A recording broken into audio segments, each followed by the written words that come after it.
1 in 400 trillion, a beautiful miracle of life. The chance you'd be born. But now this miracle feels like a heavy, impossible task of suffering.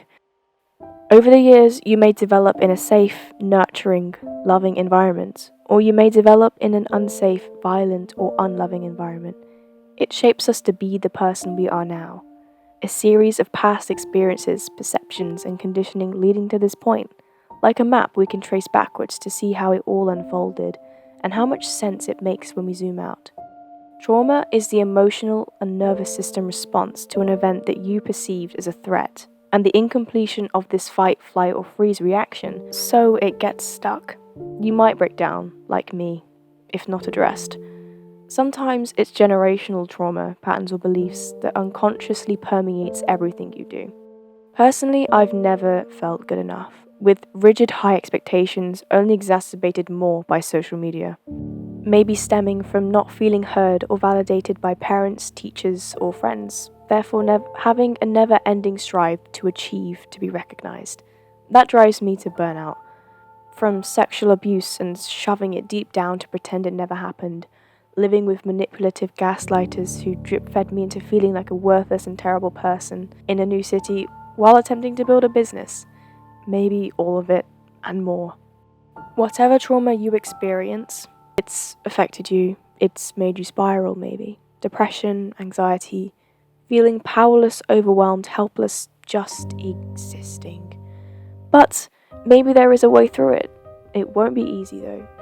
Much like the phoenix who has to set itself on fire in order to be reborn.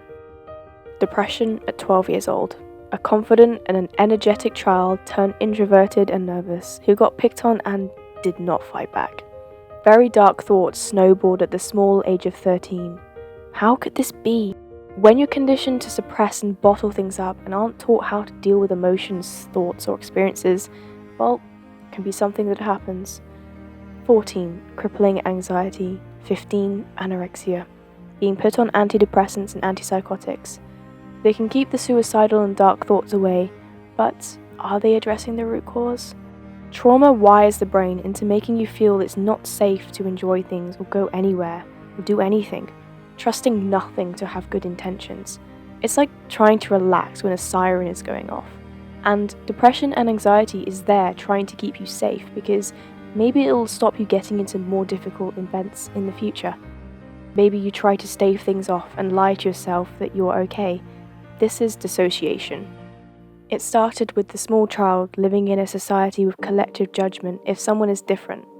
Education system, put in boxes with pathways laid out and pressure to follow it. Feeling ostracized from a friend group or being bullied by a best friend, then assuming it'll happen with everyone, so never really trusting people. Creating stories in your head that become truths. Because the root cause wasn't dealt with or even considered. But now you know there has to be a root cause. So you ask for help, but waiting lists are up to 2 years for psychotherapy, leaving you with no choice but self-help. You try so much to make yourself better, to see what is keeping you trapped, but you can't do it all alone. When it's that bad, it's the tiny things that counts. The stress of the constant fight or flight mode starts to wear you down. Immunity drops, getting sick a lot, fatigue, and just wanting to give up. But on the other side, anxiety can't let its guard down. If there is a traumatic war still going on, even if it's now in your head, hypervigilant and alert. It may look like laziness because you aren't doing as much as you used to be able to do. Loneliness and isolation, frustration with yourself at the sheer uselessness you have become. But then I realize I'm missing a key: self-compassion. Self-compassion is something we aren't taught as kids. Learning how you aren't the thoughts or the stories you or society tells you. We aren't taught the destructive effects of comparison to others, hustle culture, or unprocessed trauma can have, nor how to listen to intuition or how to be comfortable just being alone without any distraction.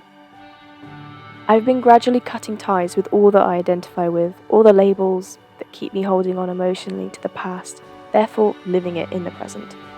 Burning up like the phoenix, and it feels like you lose a sense of who you are, but there is always that awareness that's been there inside. observing, calm and unaffected by the unfolding external events. Mindfulness, awareness, being present, finding ways to calm yourself, being aware of the deeper issues and no longer wanting to run from it, from the mind, just because it's easier than truly facing it. But sometimes we aren't ready to fully face it, and we may need help doing so as well. It makes sense that if we are in environments and situations where our core needs aren't being met, that our brains change and adapt to the environment. It makes sense that we have the belief and identity systems that we have evolved into.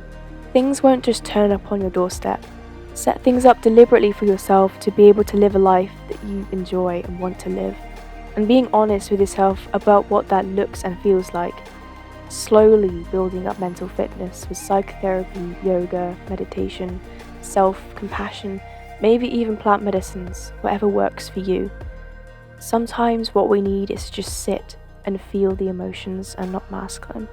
There is now so much new research on the power of the mind and alternative therapies to be more effective long-term than the medication we are told to take to ease the symptoms of deeper issues. Nature does not hurry, yet everything is accomplished. Lao Tzu.